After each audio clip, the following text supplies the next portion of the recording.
The army doesn't like more than one disaster in a day.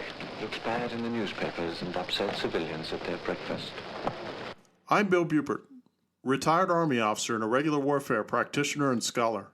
Welcome to Chasing Ghosts, an Irregular Warfare podcast, the show that examines the mythos, lost history, bad thinking, martial malpractice, and government incompetence that informs so much of irregular warfare.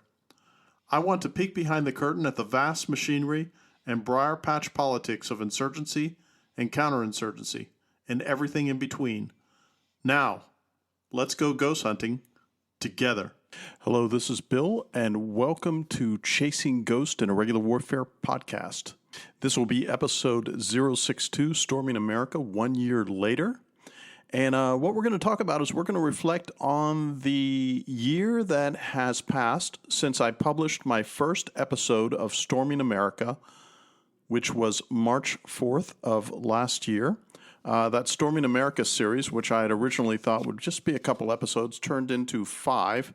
That would be episode 37, 41 through 43, and then 49 through 50, in which I talked about what's going to happen, what the preamble would be, what the possibilities would be of what it would look like that very day or series of days that it would clack off in the United States, and what the aftermath would look like. And then I treated, due to correspondence that I got from listeners in 49 and 50, what one can personally do for friends, family, colleagues, neighbors, things like that, acquaintances, in order to prepare for what I have repeatedly said is when and not if. By the way, that's a forecast, not a prediction. As is my wont on my podcast series, you will know that the evidentiary standards for prediction are a little bit greater than forecasting. Forecasting gives me a swag, a wild-ass guess that I can suppose on what's going to happen. Again, I think that there is a probability and not a possibility of this occurring even under the new administration that has taken roost in D.C. since January 2025. So what's changed since that time last year in March when I first started this series, where for those who are brand new listeners, my forecast was rather simple. In October 7th, 2023, we had an attack from Gaza into Israel that apparently, but of course it's proving otherwise, took the Israelis, the IDF, Shin Bet, Mossad, and all the other intelligence communities in Israel, knowing that there was probably not only a very cozy relationship between U.S. and Five Eyes Western sources in the intelligence community who were sharing data, but that for the longest time, since the establishment of the State of Israel, there has been an avocation and evocation of folks, little old ladies, let's say, in lawn chairs with binoculars and radios, who would on their own time volunteer to watch the border with Gaza and such. Now, we'll leave it to other commentators and pundits in the net universe to determine whether the Israelis had prior knowledge of what was going to take place then and wanted to take advantage of this, what Operation Hannibal, which would be where the IDF and the Israeli forces and the Israeli government would authorize the neutralization and destruction of their own citizens in the process of trying to squelch or neutralize an invasion or a military operation on Israeli soil. I'll leave that to others. There's lots of good stuff out there that you guys can dig up to find out what their conclusions were. It is simply not within the scope of this particular podcast episode to tackle that. It was what one would characterize as a complex attack in which sleeper cells in very low numbers rose up to assist the invaders from Gaza proper who came in via air, via land, whatever the case may have been, in order to come in and start to lay waste to Israeli kibbutzes, townships, cities, any available personnel who happen to be Israeli Arabs or Jews, and take them down with small arms, IEDs, grenades, RPGs, those kind of things, which led to thousands of casualties. And if you wish, go back to those episodes because I don't want to revisit them because of the brevity of these podcasts that I try to keep to within an hour. And you can review what my suppositions were then. I don't think that anything that I've talked about in those 5 episodes has been proven to be incorrect over the investigatory period that's taken place since then. Here's what has changed. There's been a political realignment in Washington. For those of you who may have been living under a rock and didn't notice that very thing. And you will note, as with the previous administration, despite what they would say, what they did was quite different, which means that the previous administration and the present administration both had virtually Israeli-first policies when it comes to Middle Eastern foreign policy, and do whatever they can to kowtow to AIPAC, the Israeli lobby, Israeli interest, Israeli military interest, and things like that. So as far as that is concerned, not much has changed with this administration. What has changed with this administration is, for instance, their characterization of the cartels in Mexico, which are responsible for drugs and human trafficking over the border into North America. And, of course, they're also responsible for some of the trafficability that takes place on the northern border, to a lesser extent, from Canada into the U.S. For those who have been listening, in episodes 58 and 59, the Mexican cartel conundrum, war without end, I covered what this appears to be about and why I think that there is a linkage between the Storming American thesis that I have and making war on the Mexican cartels. What it comes down to, and I would urge you to listen to those episodes if you get an opportunity. I'll put that in the show notes along with other things so that you can find an easier way to navigate to those if you wish. This new policy with the Trump administration of declaring that the Mexican cartels, and by extension other cartels that are linked to them, are going to be labeled as terrorist organizations means that there is a whole bevy and portfolio of available actions that can be taken to include everything from the non-kinetic freezing of monies to the use of kinetic forces, whether they be military, paramilitary, or law enforcement, into Mexico proper, much less what's going to be happening on U.S. soil, which of course violates posse comitatus, but we'll see where this takes that, because the whole playing the terrorism card tends to make the central government very fast and loose with the law.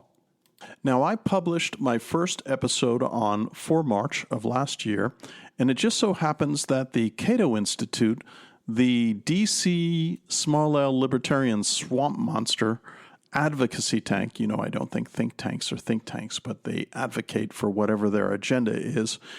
In this case, in a rare moment of sobriety, Brandon P. Buck wrote an article called The Cognitive Shift, How the Terrorist Label May Lead to Another Forever War. And I thought that Buck managed to cohesively weave together a lot of threads in this rather diverse tapestry of what's going to happen by applying this terrorist label. As a matter of fact, the title of his article is The Cognitive Shift, How the Terrorist Label May Lead to Another Forever War. So let's read that. Quote, when is a nation or a people in a state of war? It is not merely an academic question, but one that informs policy, shapes public perceptions, and facilitates the incremental commitments that precede military action.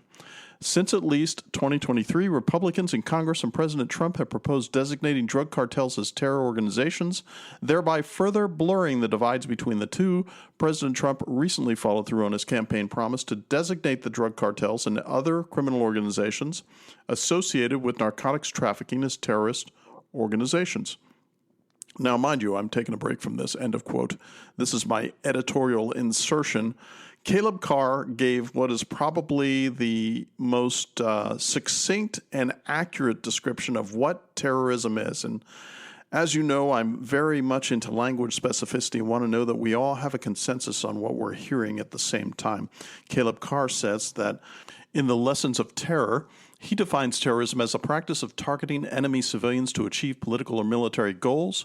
He argues that this tactic, while historically prevalent, has consistently failed as a means of achieving the desired outcome. Karl also emphasizes that terrorism aims to destroy the will of civilians to support certain leaders or policies. In essence, he views terrorism as a form of low-level violence used by conspiratorial groups to undermine civilian support for a government or ideology. End of quote. So we continue with Buck's article, quote, on a recent appearance on Fox News, President Trump's national security advisor Mike Waltz said of Mexico's drug cartels, we need to perhaps start thinking about these terrorists like what they are, which is terrorists. He prefaced this rhetoric with a lament, recounting the early years of the hunt for Osama bin Laden and the very high bar of American due process that accompanied it. End of quote. We all know how that ended up with the ceremonial and apparently traditional Islamic burial at sea of his corpse so that it wouldn't come back to be displayed as a war trophy in D.C. or to make it even more of a martyrdom complex-centric deity to those who wish to, like Osama bin Laden's son is doing today, lead the jihad further into the 21st century. Okay, we're quoting yet again here. Quote, the implication here is not only unsettling, but it distorts the reality of the U.S. government's existing legal powers regarding drug traffickers. As other scholars and veterans of the war on drugs have noted, even before the president designated the cartels as terrorist groups, the federal government possessed the same legal tools as it did to prosecute terror suspects. Indeed, the Rand Corporation's Brian Michael Jenkins notes that the legal authorities to prosecute the war on terror were drawn from the war on drugs. The U.S. government already possessed the legal powers to seize assets, prevent the entry into the U.S. of known cartel members, and sanction Americans who do business with these criminal networks. And to quote, my editorial addition to this is that since the 1920s and 30s, with variants of the RICO laws for mass money laundering and criminal conspiracies and such, these have been in place now for nearly 100 years and absolutely can be done absent the terrorist designation. We go on to the article. Quote, this designation and the rhetoric surrounding it will further the incremental militarization of the war on drugs and likely undermine what diplomatic successes the Trump administration has already achieved on this issue. Trump's strong arming of Mexican President Claudia Sheinbaum resulted in the Mexican government deploying additional National Guard troops to its side of the shared U.S.-Mexican border. Concurrently and perhaps casually, according to the Customs and Border Protection statistics, drug seizures are the lowest that they have been in 3 years. Similarly, the Centers for Disease Control and Prevention reports a 25% decline in overdose deaths. End of quote.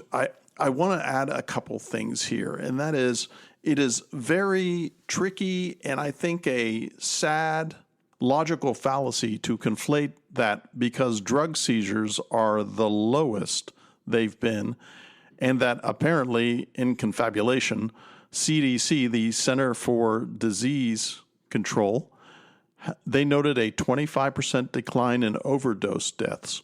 If you really dug into this, what you would discover is the medical community is very shy and sometimes very inaccurate about reporting overdose deaths, much like they did during COVID from 2020 to 2022, where the actual cause of death would be something else, but it's simply paid to play to notate it as something that occurred actually due to COVID or COVID directly. This is playing fast and loose with the data. It goes on, quote, the exact causal elements of these trends are still unknown. Still, they ought to be met with further examination, not more overheated rhetoric, especially as continued veiled threats of military intervention alienate a necessary, if imperfect, partner in the Mexican government. What Waltz's rhetoric does accomplish, however, is to create the cognitive space within the administration and the general public to envision not merely increased legal but military action against the cartels. Proponents of this conflation often cite the U.S. campaign against ISIS as a model worth emulating. However, rarely, if ever remarked upon, is what it took to achieve that goal, which was thousands of U.S. troops, partnered forces like Kurdish militias, and thousands of air sorties that dropped tens of thousands of bombs. End of quote. what we discover here is that what happened in ISIS is that it never really went away. They just dispersed. And they still have a significant influence in Iraq proper. And now they have a significant influence in Syria as a result of what's been going on there.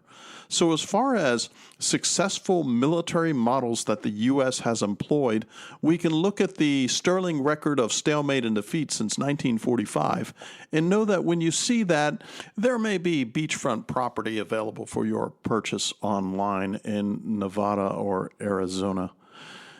We go on. Quote, the war on ISIS was not a mere special operations campaign that can be packaged and repurposed elsewhere. By the way, it wasn't simply a special operations campaign, but also a big green army and Marines campaign. It was a low-scale war meant to solve a geostrategic issue, seeking to operationalize and indeed fetishize it as a model for what is still a criminal problem will not win the war on drugs. It will, however, reckon other lower-intensity solutions that can assuage the situation, conflating the terrorism of the cartels with the terrorism of organizations like ISIS will create the permission structures to plunge this country into yet another forever war. Furthermore, while the cartels indeed use terror tactics to achieve their economic ends, their conflation with ideologically motivated terrorist organizations like ISIS or Al-Qaeda is an unfair one. As tragic as every drug overdose and cartel murder may be, conflating those acts of criminal terror with the ideological terrorism that resulted in 9/11 or the construction of a terror state strains credulity, as criminal brutality associated with drug prohibition has been a constant of the 20th and now 21st centuries. In the decades since 9/11, terrorism occupied a liminal space between a legal and a military threat, with an uneasy but relatively stable model that considered terrorism at home a legal problem and a military threat overseas. Creating an equivalency between cartels and terrorist organizations will erode those last weakened membranes separating the domestic and foreign spheres and plunge this country into yet another forever war. Alluding to this divide, Waltz remarked in his recent interview, I think if you had some of those tattooed, shaved-head men labeled ISIS, then we wouldn't even been having this debate. Waltz's statement may be as much an admission as a suggestion, end of quote. So giving Buck his due, I think that he did a great job laying that out in this particular article, but I do think that he missed a few threads. And the threads that he did miss were in the last paragraphs, where he was talking about the conflation between ISIS, Al-Qaeda, Middle Eastern terrorism and such, whether it's Shia or Sunni. Most likely it would be Sunni, since that seems to be the program of record in the Middle East. He's missing several things, I think, in this, although all credit due to him for, at least in a very concise fashion, sort of framing what this administration is currently about when it comes to that. During Biden, I did some calculations, and by the way, when it comes to illegal immigration, it is very hard to find hard figures, of course. You can only make estimates, much like the drug war and the estimates. How many drugs come into America? It's a fair guess, but it's simply a guess. How many overdose deaths are there? Well, there's lots, and I just talked to you about why some of those things may be incorrect. And instead of taking 48 months, I took 42 months. And then because of what was seen, for instance, in February 2024, is there were 190,000 illegal encounters at the border in February of 2025. We've simply gone into the future 1 year, 8K. That is a massive exponential reduction. But nonetheless, looking at the last administration's admission and even, one may say, encouragement of illegals to enter the country and seek asylum, the conservative estimates are 9 to 10 million. To make the math easy, we're going to roll with 10 million. Now, I suspect the number is higher, but then again, we're dealing with illegals, not only asylum seekers, and we don't know how many have been counted because we can't possibly know. So we're just speculating here. And in that 4 years, we're going to call it 10 million, even though I suspect it's more.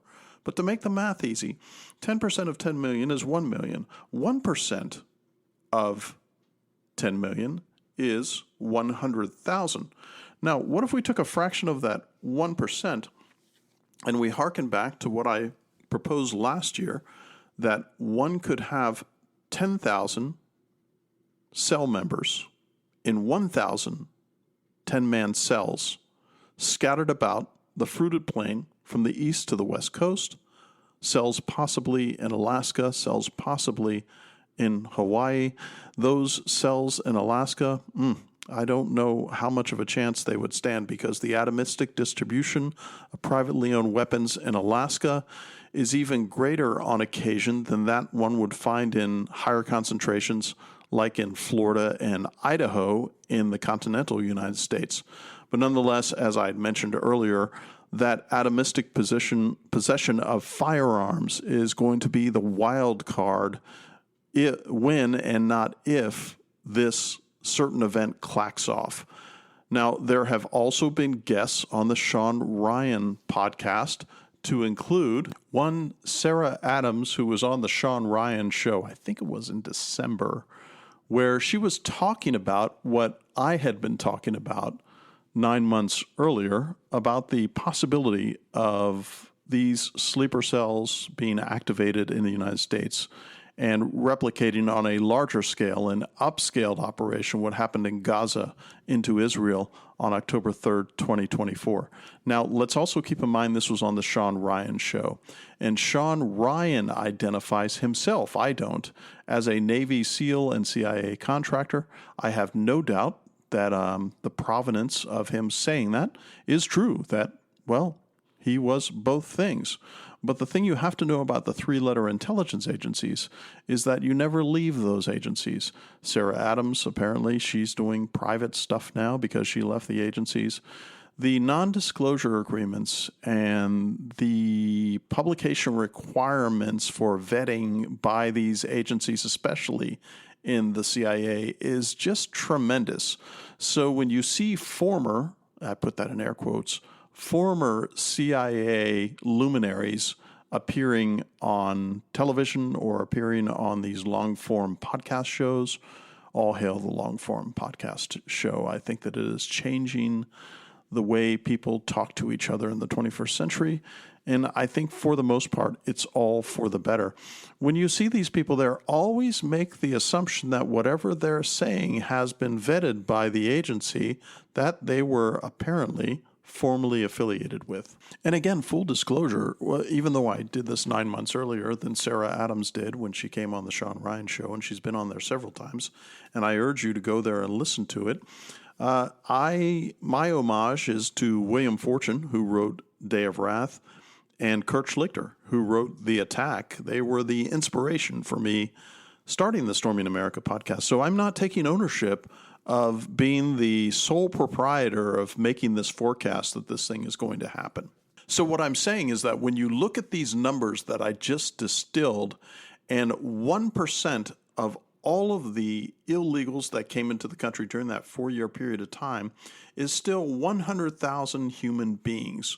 All of them could possibly be malefactors on the entire criminal spectrum to the military spectrum. They could be folks that are working directly for the cartels, contractors for the cartels, sicarios for the cartels. Remember, the cartels not only have very sophisticated transshipment networks over the border into North America proper from both azimuths, from Canada on down and Mexico on up, but Mexico on up appears to comprise, as far as we know, the lion's share of the shipping of these things. But as a result of their expedience and expertise in shipping smuggled items into America, human trafficking became a very big deal. So when you're talking about the numbers that I just talked about, which is 10 million, that's in a 4-year slice of time. This has been going on for decades. So who knows how many illegals are actually resident in America? To me, I've seen numbers as high as 30 to 40 million, maybe even 50 million. Lower numbers depending on the triumphalist narrative of those who wish to bring in more people than they can for various nefarious or idealistic reasons, whatever the case may be. But I'm only talking about this 10 million slice in the last 4 years. And let's remember, in the last quarter century, America has been at war in the Middle East against both Shia and Sunni insurgents. And as a result of that, I am certain that there were smart people in the halls of government in all of these countries, to include Iran, to include Saudi Arabia, and also to include all of those hundreds of resistance organizations that pepper Iraq and Afghanistan. And maybe they've managed to get a number of those folks into the country. This is what Tom Clancy would refer to as a clear and present danger, which has both a legal imprimatur and, of course, an heroic imprimatur in what it describes as being done. As I have said before, so here we are in reflection a little over a year later. When I take all of this into account, and what does this past year do since we started that Storming America podcast do, as far as me thinking whether this is probable, possible, is it, when, and not if, I have to say, reviewing all the data available since I first started that and everything that started to come into play with the new administration, how the war is going off in Ukraine between those two peer competitors, the Ukraine and Russia, and all of those things, I remain pessimistically optimistic that this is a probability and not a possibility, in that indeed clocking this off in the United States on a given Tuesday morning is going to occur as a when and not an if. Now, there are some new permutations I would add to that dreaded and will be, as historians will tell us in the future, infamous attack on United States soil when this thing clacks off. Some things I didn't cover last time. I did say that most likely these terror cells, and remember, I made the math easy for people to wrap their heads around, which was 10-man cells, 1,000 of them, fire and forget, over a 3 to 5 day period of time. They have one mission and one mission only, which doesn't require any oversight whatsoever from the cell commanders, who most likely are commanding 10 cells of 10 men each, 100, reporting to, maybe one can characterize it as a brigade or regimental commander who is commanding 100 of these cells in 1,000. And then, of course, you would have the overall commander who is commanding all 10,000. They don't have to be in touch with them the moment that they give the signal that gloves are off, start the melee. No communications need to follow. So in these 10-man teams, there are several things that I may have neglected to talk about. It's been a while since I listened to those shows, but I would like to add those to this. I do think that when it comes to information operations, one thing that you noticed in this quarter century in which the U.S. was involved in the Middle East, fighting in Iraq, fighting in Afghanistan, Libya, Syria, Yemen, and the Horn of Africa, and other such fire hotspots in both Africa and the Middle East, is that the militants, the insurgents, the resistance organizations made great use of videographers. They made great use of video recording a VBED explosion, a vehicle IED, video recording a complex attack on invaders and occupiers in the given nations. And then they'd bring those back to their respective very high-fidelity studios, put in patriotic music, put in some kind of narrative framework that would be very inspirational for their fighters with that. I did not put enough emphasis on that last year, and I do think that videographers will be assigned either to every cell or every 10th cell, or whatever the decision is made. For instance, any cells that would be operating in very large cities like LA, Chicago, and New York, I think that not only will there possibly be an organic videographer, one of the 10, or an inorganic videographer, one who's assigned above the 10 militants who would be in that particular cell. Now, I talked about they will be employing small arms, possibly RPGs, possibly Stinger and anti-aircraft missile sets, especially in the larger cities, will be employed. They will employ IEDs of one type or another. By the way, I suspect that IED usage will also be a delay mechanism, because I think they're also going to have fake bombs, fake IEDs, things like that, to really saturate and overwhelm the first responder resources, both law enforcement and military, that will occur over that 3 to 5 day period until all of these militants are either severely injured, killed, or taken into custody. So as I mentioned, there's no fire and forget necessary from the overall commander, the cell commanders, or anything like that, because their brief and their mission will be very simple. It will be to wreak as much havoc as possible in the most effective fashion with the weapons that they have at hand and weapons that they may find for themselves on the street. For instance, what happens when one uses grenades or firearms on a very busy highway or arterial to stop traffic? What happens when first responders, whether paramedics or police, arrive and they are targeted and leading to bundles of wounded? Maybe even wounding instead of killing would be a way to attract more first responders to come. And then, of course, they would be laying low by secondary cells that may be in waiting for those, as both Schlichter more so and Fortune less so talk about. They talk about this in 24-hour phases. In the case of Schlichter, he says there's going to be 3 24-hour windows in this. The first one will be attacks on public areas like shopping malls, things like that. Second day will be residential areas. Third day will be infrastructure attacks.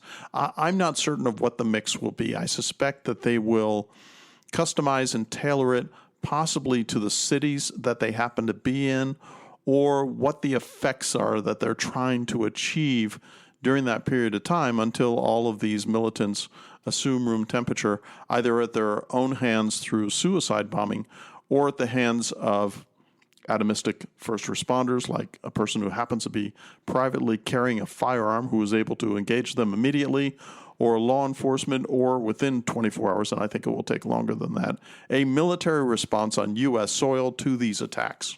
So one thing that I didn't address last time that I neglected, that I'm seeing increasingly as likely, is drones, UASs, UAVs, FPVs, and these kind of things, as has been demonstrated in that tremendous war laboratory, the first peer war in the 21st century between the Russians and the Ukrainians. I know you're going to say, Bill, but look what happened between Armenia and Azerbaijan in the fall of 2020 in the fight over Nagorno-Karabakh. Wouldn't you consider that to be a peer fight? I do, as a matter of fact, but nonetheless, Ukraine and Russia has provided us with the most voluminous and I think an educational framework in what war is going to look like moving into the middle of this century than Nagorno-Karabakh talked about.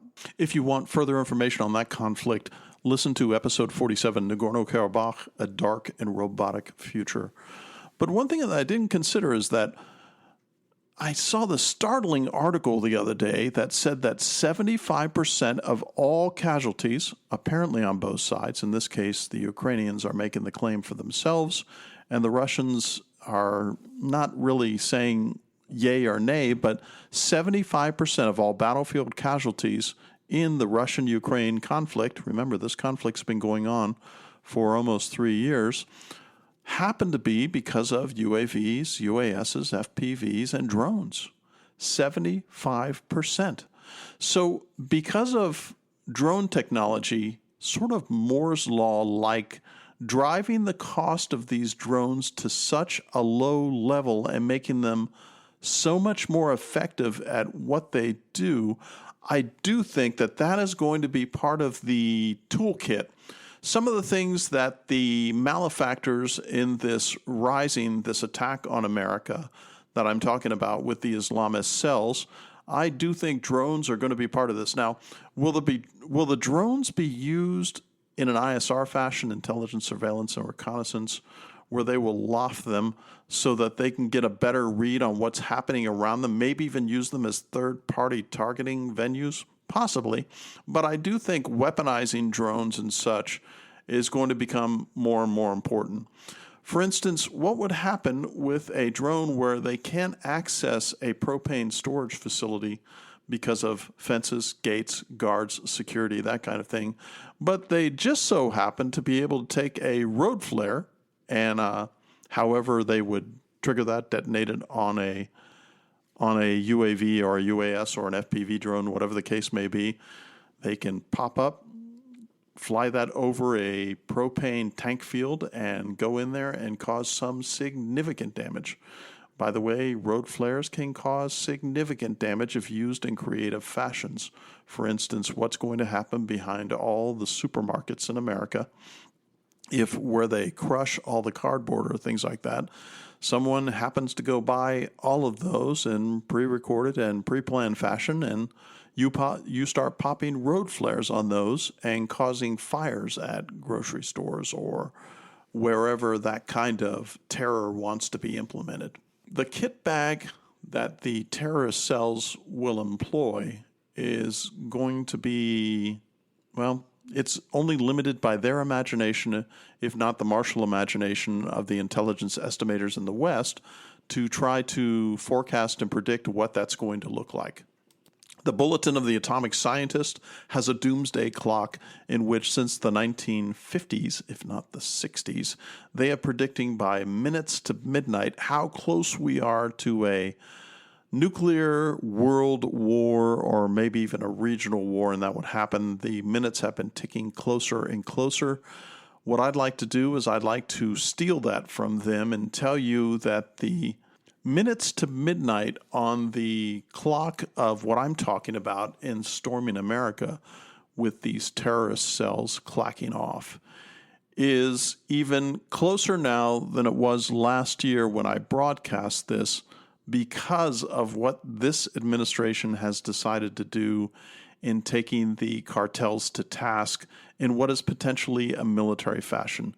Now, I talked about in the episodes that I did on the Mexican cartel how this is going to end up in a very violent fashion with malefactors from the Mexican cartels and their affiliates on North American soil itself, primarily in the continental United States, and how ugly that is going to get with the declaration of them as terrorist organizations. It makes it even worse. As a matter of fact, it makes the linkage between the cartels and the OTMs, the other than Mexicans, the human trafficking arterials that the Middle Eastern folks have exercised and leveraged to get into the country itself, to establish its sleeper cells, to get its auxiliaries in place who will provide them with above-ground communications, maybe spoofing,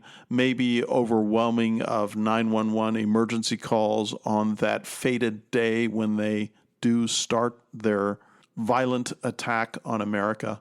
And now we have another factor. There are a variety of factors. Of course, with the new administration being almost the polar opposite from an American political perspective of the previous administration, it has set in train a number of wildly savage attacks, for instance, on Tesla owners. And the reason why I bring this into focus is because when these Teslas are being targeted, this is a symbolic resistance because those Teslas don't belong to Elon. He sold them long ago. The Teslas that are either owned by private individuals, even though they have a loan on them, actually owned by the banks, or the dealerships that have them. Elon Musk has his money already, but nonetheless, it is a symbolic striking out, much like the Just Stop Oil lunatics, mostly in Europe, who have been spraying orange on various works of art and things like that, having demonstration protests where they stop traffic on major highways and arterials. Not necessarily a violent kind of protest, but one that nonetheless inconveniences people to a large degree. This firebombing that one is seeing of individual Teslas or groups of Teslas at the dealerships, this is a hearkening, a harbinger, an indicator of what can be done in the future if what I'm supposing was storming America happens. And you know that all of the folks that are in these cells that I would suggest to you are here among us as we speak, those folks are taking notes and they're seeing what happens because, as I mentioned earlier in some other episodes, in a complex attack, it means that you have more than one line of attack. It could be a complex attack would be where you have several axes that are being employed to attack a single target or attacking contemporaneous targets at the same time. Now, in the case of hitting civilian targets, what it does in a complex attack is that there are going to be second and third order effects, and we've seen it in the Middle East, for instance. There have been cases in Israel where the terrorists who started the initial attack in a shopping mall or a public venue had a secondary or even a third-party team that was waiting to wreak mayhem on the first responders, the ambulance, the law enforcement, military, whatever the case may be. In this case, it would be set one Tesla on fire or a Tesla dealership on fire. It takes approximately, because of the nature of a battery fire, fire departments, and this is an extraordinary amount of water. You can ask anyone out there who happens to be a firefighting professional, and I have a very short period of time in my lifetime when I was, but mine was wildlands and not structure. It takes 50 to 60,000 gallons of water to put out a electric battery fire in a car, and for the most part, it is a standoff because they can't use some of the powder variants and other things that one can use for a combustion engine car because of the temperatures that are reached by a battery. For instance, when you do this, you have to have fire trucks there that are pouring the water, this enormous volume of water. They right now don't set up security perimeters for firefighting forces. They don't set up security parameters or perimeters for ambulance services and things like that. So these are things that will be leveraged and taken advantage of by the cells. We are going to learn things in this strike that are incredibly unpleasant, rather unforecasted, and things that were not within the law enforcement or martial imaginations of Western countries. I want to remind everybody that none of this is new, in that, as in other times when I've talked about this, let's go back a little bit in history and you will find that these grisly events or mega events have happened in the past. Now, attack in Pakistan, a chilling reminder of Beslan school siege, Peshawar 2014. This is in December. The Taliban attackers' brazen assault on a school in Pakistan's Peshawar city that claimed the lives of over 150 students today has brought back chilling memories of a similar bloodbath in Russia in 2004 when Chechen rebels stormed a school. A group of suicide attackers wearing paramilitary Frontier Corps uniforms entered Army Public School on Warsak Road, Peshawar, around 10:30, started indiscriminate firing. Militants went from classroom to classroom, shooting indiscriminately. Now, this attack brought back memories of Beslan, where over 1,200 students were taken hostage, and in the end, after those days in September 2004, 330 people were dead, to include adults and children. The scale of the violence at the school in Beslan, a city in the North Caucasus, Republic of North Ossetia, Russia, and the fact that the attackers deliberately targeted young children had traumatized the Russian public and horrified the outside world. End of quote. Now, that siege in Beslan was September 1st, 2004, when at least 32 armed individuals stormed the school and took more than 1,000 hostages. It was actually 1,200. including pupils in both primary and secondary grades and their teachers, as well as parents and relatives who had gathered to celebrate the opening day of the new school year. Some people died in the initial attack, but most were herded into a gymnasium, which the attackers rigged with explosives. The hostages were refused water or food. After 2 days passed, some of them resorted to drinking urine. The siege ended on the morning of September 3rd when explosions inside the school prompted Russian special forces to enter the building. Many hostages were killed by explosions or in a subsequent fire in the gym. The exact causes of these incidents are still debated. Others were slain by the attackers or perished in the ensuing chaos of shelling and gunfire. Hundreds of the survivors were wounded, and many suffered lasting psychological harm. Russian forces ultimately killed all but one of the known militants. The survivor, Nuripashi Kuleyev, escaped the school and was nearly lynched before authorities captured him. He was convicted in 2006 of terrorism, hostage-taking, and murder, and was sentenced to life in prison. Now, in this case, responsibility for that atrocity was claimed by Rayadis Salehin, a Chechen liberation group led by rebel warlord Shamil Basayev, who previously had been blamed for the takeover of a Moscow theater in 2002 that ended in the deaths of some 130 hostages, the assassination of Ahmed Kadyrov, the pro-Moscow president of Chechnya in May 2004, and countless other acts of terrorism and murder. The same group also claimed responsibility for suicide bombing attacks on 2 Russian passenger jets that had crashed in August of 2004. Now, I talk about these incidents in Pakistan and these incidents in Russia to tell you about a young man who happens to be the son of Osama bin Laden. That son is Hamza bin Laden, who was lauded last year as a up-and-coming terror kingpin, as it were. It appears, April 11th, 2025, Hamza bin Laden, a son of slain al-Qaeda leader Osama bin Laden. Is he dead? I don't know. Could he be? Could be.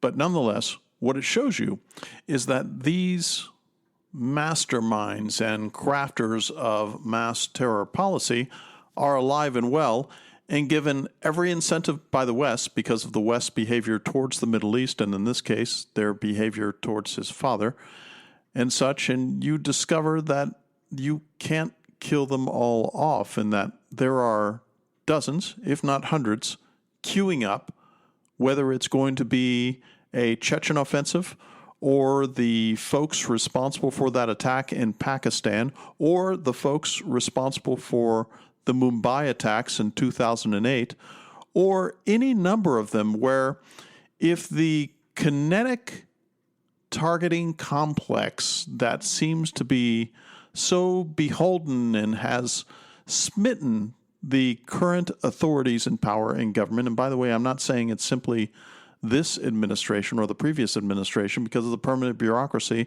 especially in the DOD and the Department of State, that they have it as their moniker that they're going to be pursuing these folks. The point I'd like to make is that kinetically, you can take out as many of them as you wish, and there will always be others queuing up as unknowns, by the way, in the backdrop, the background, and maybe even from the most ordinary hinterlands who will be able to take up the mantle and do damage and do bad things to America. So overall, here is my renewed assessment after a year. It still remains probable, not possible, that this attack is going to occur. I think that they are going to draw from a broad panoply of both weapons that are kinetic and non-kinetic, to include the addition of the use of drones, the use and leveraging of chaos. As I've mentioned before, when it comes to fragility and anti-fragility, hat tip to Nassim Taleb. He's the one who discovered those, as it were. He didn't invent them. But nonetheless, what you see is that these are anti-fragile organizations. The cartels are surprisingly resilient, hardened, and able to take blow after blow. And anti-fragility, of course, means that stressors induce strengths that start to increase over time as a result of their resilience to the push and pull of being attacked at all levels in their black market underground economy. Not only because of governments that have been toying with them, but also because of the internal feuds that are emblematic of these kind of very lucrative and large underground and black market economies. Violence is a coin of the realm. Now, have I reassessed what I think about making war on the cartels is making war on the Mexican government? I have not. I think that they are one and the same. That should be a working assumption that if you make war on the cartels, you are making war on the Mexican government. And it could be something as banal as, let's say, a single-digit percentage of the Mexican police or military forces are on the payroll or under the influence of the cartels.